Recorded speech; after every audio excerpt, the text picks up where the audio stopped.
جعان اوي. انا جعان، نفسي في السمين، بقالي كتير اوي ماكلتوش. اروح اجيب سمين واجي. هتاكلي معايا ولا ايه؟ طب خلاص براحتك.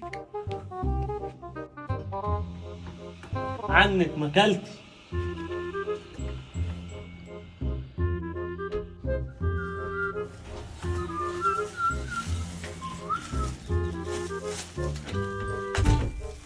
واحد جاب الاكل بقى اللي نفسه فيه. يا عالريحة، ويقعد ياكل بقى ويذب فيه. خلي الاكل هنا، هجيب الصينية واجي.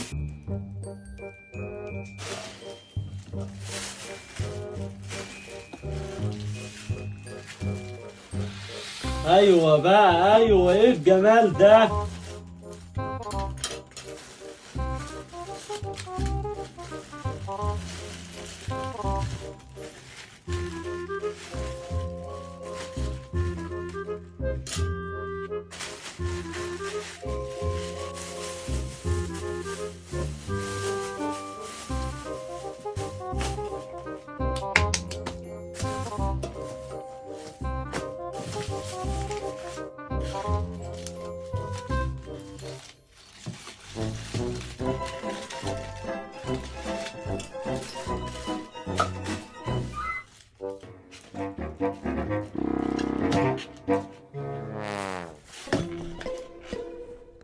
يا جماله، والرز تحفة. يا جعفر، في ايه اللي موقفك كده؟ ايه انت كنت هتاكل لوحدك ولا ايه؟ كنت نايم شميت ريحة الاكل لا يا حبيبي، مفيش منه الكلام ده، الاكل ده بتاعي، محدش هيقرب عليه، انا اللي هاكله. يا عم ما تتعبنيش معاك بقى، عايز اكل معلش، مش كل ما اكون جايب اكل تذلني كده. بقول لك يا جعفر، انا بقالي كتير ما اكلتش الاكله دي ونفسي فيها وما صدقت جبتها. ابعد عني، شوف لك اي حاجه كلها، مالكش دعوه بالاكل ده. يا بابا انا جعان طيب ونفسي فيها انا كمان. لا يا حبيبي، محدش هياكل، انا سالت قبل ما انزل، حتى سالت امك قالت لي مش هاكل، وجبت الاكل ده بتاع انا، محدش هياكل معايا. معلش بقى يا بابا خليني اكل معاك، ده الاكل كتير، انت تاكله لوحدك كله؟ اه يا عم، هاكله كله لوحدي، انت مالك انت؟ الاكل كتير ولا قليل؟ انت ليك فيه؟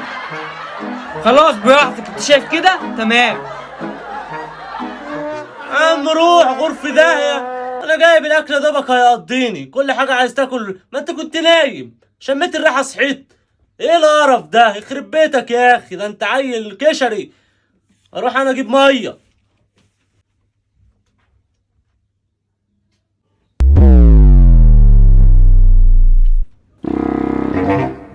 جت فكرة، ناخد الاكل واخش بيه جوه عشان لو جه ما يلاقينيش.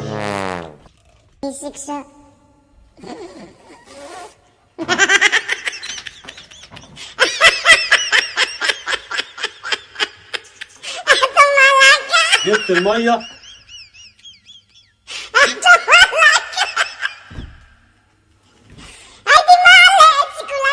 الأكلة اللي نفسي فيها وبقالي كتير ما جبتهاش اختفت بالصينية. أكيد جعفر.